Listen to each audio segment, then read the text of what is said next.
गावची परिस्थिती अतिशय दयनीय अवस्था झालेली आहे। शेतकऱ्यांच्या पिकाचं घरांचं मोठं नुकसान झालेलं आहे। सध्या आपण दक्षिण सोलापूर तालुक्यातील वांगी या ठिकाणी दाखल झालेलो आहोत। वांगी येथे अनु भोपळे यांच्या शेताला आलेलो आहोत। सध्या अनु भोपळे यांचं जे शेत आहे ते संपूर्ण या ठिकाणी कांदा पीक घेतलेलं होतं, परंतु अचानक शिना नदी पात्रात पाण्याची वाढ झाल्यामुळे याच कांद्याच्या प्लॉटवर जवळपास 20 ते 25 फूटहून अधिक पाणी असल्यामुळे जो हातातोंडाशी आलेला घास, जो कांदा काढणीला आलेला कांदा हा पाण्याखाली गेल्यामुळे हे कांदा संपूर्ण नासून गेलेला आहे। जी परिस्थिती अतिशय बिकट परिस्थिती दिसत आहे, जेणेकरून शेतकरी राजा पहिलाच हतबल झालेला असताना असं नैसर्गिक आपत्ती आल्यामुळे शेतकरी राजांचं प्रचंड नुकसान झालेलं आहे। आपण बघू शकता हातातोंडाशी आलेला घास, जो एकदम घास कर्माने नेल्यामुळे शेतकरी राजाचे कंबरड मोडल्याचे चित्र दिसत आहे।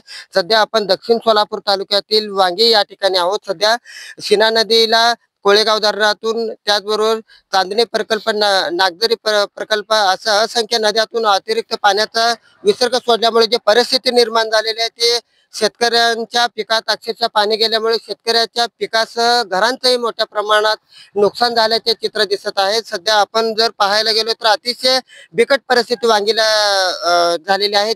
वांगी गावाला पुराच्या पाण्याने चारी बाजूने वेढल्यामुळे शेतकऱ्यासह शेतीचं मोठ्या प्रमाणात नुकसान झाल्याचे चित्र दिसत आहे।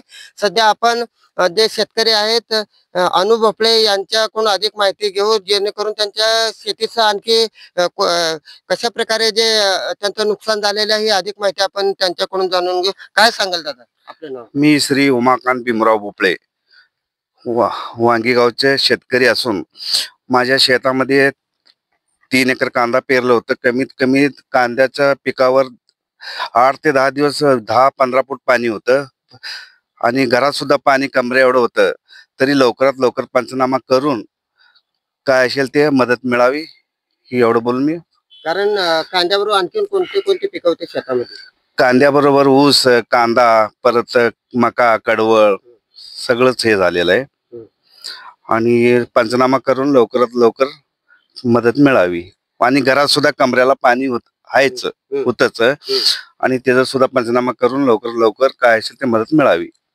आता पाहिले तर अतिशय दयनीय अवस्था झालेली आहे। शेतकऱ्यांच्या पिकासह जवळपास खरीप हंगामातील ही पिकं गेले, त्याचबरोबर घरातही मोठ्या प्रमाणात नुकसान झाले आहे। घरातील वस्तू जवळपास अन्नधान्य असेल याची सुद्धा मोठी नाश झालेला आहे। त्यामुळे शेतकरी वर्गातून तात्काळ झालेल्या नुकसानीचे पंचनामे करण्याची मागणी शेतकरी वर्गातून होत आहे।